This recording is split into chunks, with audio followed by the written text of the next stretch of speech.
অধিকার নিয়ে তর্ক করা মানে নিজের আত্মসম্মানকে সস্তা করা। যেখানে আপনার অনুভূতির কোনো মূল্য নেই সেখানে নিজেকে ব্যাখ্যা করা মানে শূন্যে কথা বলা, যার কোনো উত্তর নেই, কোনো বোঝাপড়াও নেই।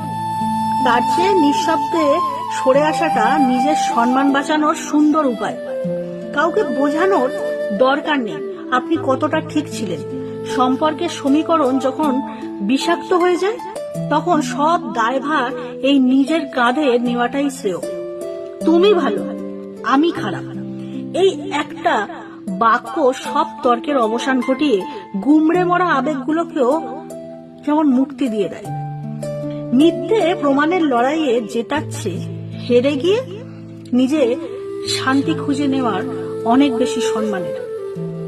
কথাটা এখানেই শেষ।